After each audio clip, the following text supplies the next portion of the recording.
My name is Eoin Lowry, and I come from a family farm in rural Ireland. My grandparents were dairy farmers, and they built their business in the 1950s, delivering raw, fresh, unpasteurized milk to people in the local town. Besides knowing every customer by name, they received feedback every day. But the people in the town also knew where the milk came from, and they could trust that they knew what the farm had produced, that this milk came from the fields surrounding the town.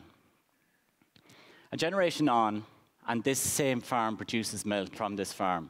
However, the milk today is more likely to be found in a suburb of Shanghai in a brand owned by a multinational food company.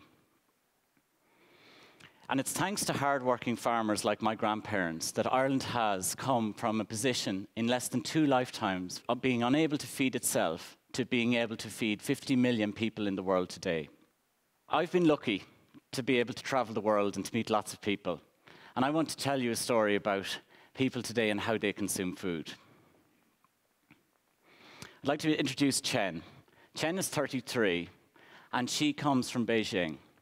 She moved from the countryside like 1.2 million people do every year. She lives in a city with more than 22 million people. She works for Alibaba, and she earns $7,000 per year. She is married to Wang, who also has a degree, he speaks 4 languages, and works for China Bank. They commute 4 hours every day on smog-filled overpasses through a city that is known for the highest pollution in the world. They are both only children, and they have chosen to have only 1 child. And they treat this child like a little emperor because it has 6 parents, effectively 4 grandparents and 2 parents. And they spend up to 4 times the price on imported dairy formula because they don't trust the integrity of the Chinese product. They don't eat cheese or butter, but they consume more and more dairy through the coffee they drink at Starbucks. And it's people like Chen who are changing how we consume food. I'd also like to introduce you to Brad. Brad is a 25-year-old American, and he lives in a country where more than 100 acres of pizza are consumed every year, and almost 2/3 of the US population are obese. He lives in a 1-bedroom apartment alone in Brooklyn, like almost 1/3 of the US population. He works for Google and earns $50,000 a year.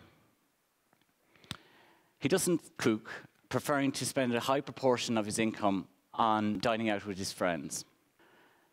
He hits the gym about 4 or 5 times a week, and he treats his body like a temple, preferring to eat granola for breakfast, salads for lunch, and pasta for dinner.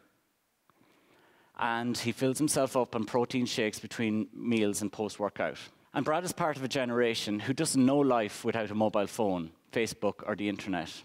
He needs to look good because he shares every aspect of his life with the outside world, checking his phone up to 45 times per day.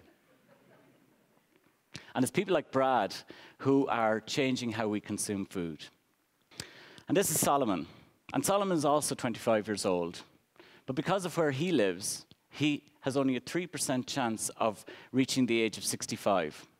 He lives in a country that its economy is as fragile as its roads.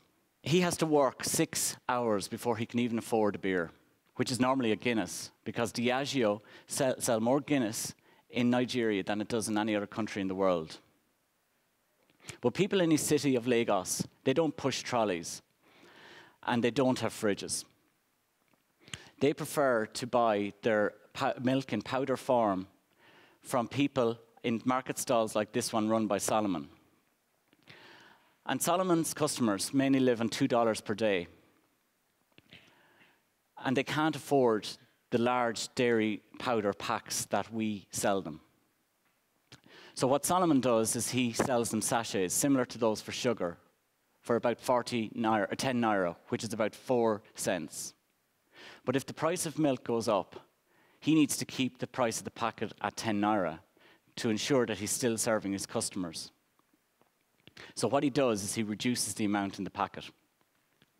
And it's people like Solomon and those that spend a high proportion of their income on food that are changing how we consume food.